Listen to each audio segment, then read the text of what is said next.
Mbunge Sammy Kamau ameweza kuweka historia leo baada ya kutoa hotuba yake kwa mara ya kwanza bungeni.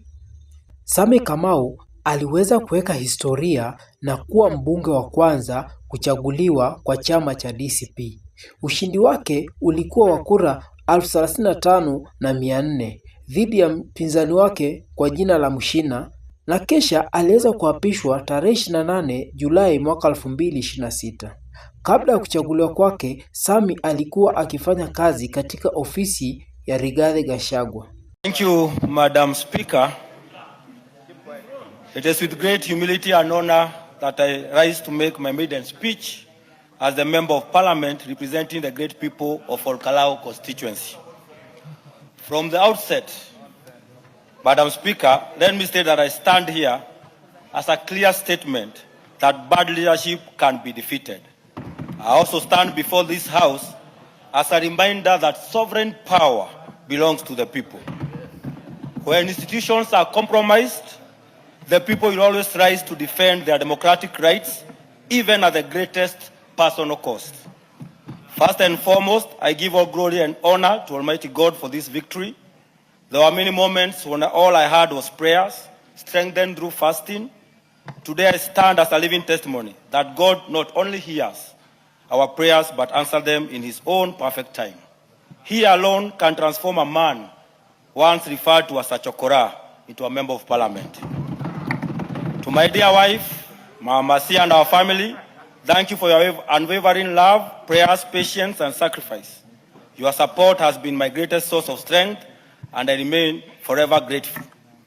To my party leader, the second Deputy President of the Republic of Kenya, the sixth President of the Republic of Kenya, His Excellency Rigathi Gachagua, thank you for believing in me and mentoring me in leadership. Even after I lost the 2022 parliamentary election, you entrusted me the privilege of serving in the office of the Deputy President before you were ceremoniously removed from office. Under your leadership, the Democracy for the Citizen Party, DCP, has demonstrated that a political party can conduct free, fair, credible and verifiable nominations while upholding democratic ideals during a by-election. Your guidance and confidence in me played an immense role in this victory. To my brother and our party's indefatigable foot soldier, Senator John Medho, words cannot adequately express my gratitude for your sacrifice, commitment, and tireless effort. You have exemplified bravery, leadership, and I have no doubt that you deserve your position as our party Secretary General. Your star continues to rise. I also wish to sincerely thank the 18 other honorable members of this House and the Senate who sacrificed their time and resources to campaign alongside me in Kalou. Your solidarity and commitment will never be forgotten. Asanteni sana, wako hapa. To the great people of Kalou constituency, I offer my deepest gratitude. You have placed Kalou on the national map and written your names in the annals of Kenya's democratic history. Despite unprecedented attempts to influence your decision through bribery in the form of rice, beans, mattresses, shoes, money, transformers, rusty trains, boats, you remained steadfast. You voted with courage, protected the sanctity of your vote, and proved that the will of the people can never be bought. You are the true heroes of our democracy.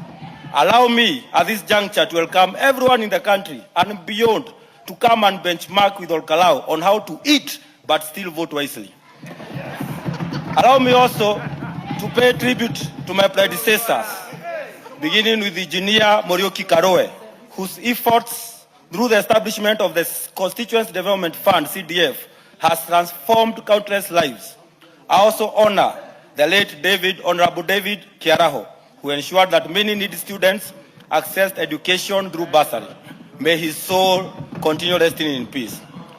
I pledge to build upon the legacy by expanding access to education through fair, transparent, and undiscriminatory bursary allocation. I will work to improve school infrastructure, increase household electricity connectivity, enhance our road networks, expand access to quality health care, and ensure that every promise made to the people of Kalou is pursued with diligence and integrity. Madam Speaker, I joined the 13th Parliament at an extraordinary moment in our nation's history. For the first time, we witnessed young Kenyans from the Gen Z generation breach Parliament's security in protest against the proposed finance bill, expressing deep frustration with the state of our nation. We have also witnessed for the first time in our constitutional history the impeachment of a sitting deputy president for nothing but speaking truth to power.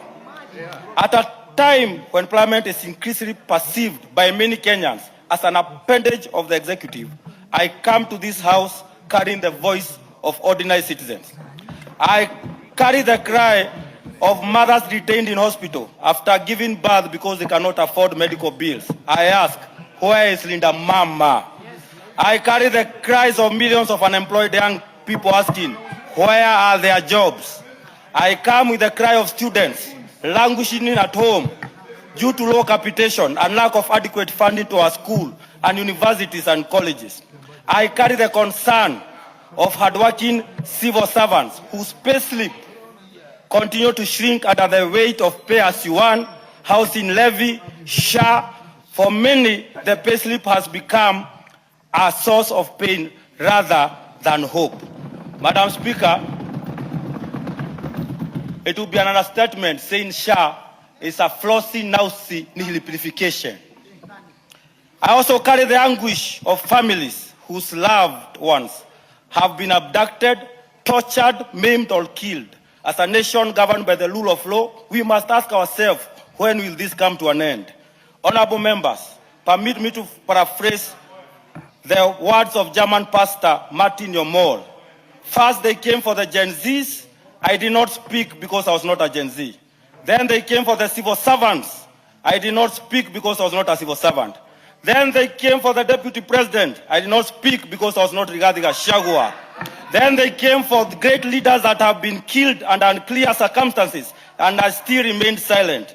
Then they came for me, and by then there was no one left to speak for me. Madam Speaker, history teaches that democracy is not lost in one dramatic moment. It is lost when good people choose silence in the face of injustice. As legislators, we must always defend the Constitution, uphold the rule of law, and protect the rights and freedom of every Kenyan, regardless of their political affiliation.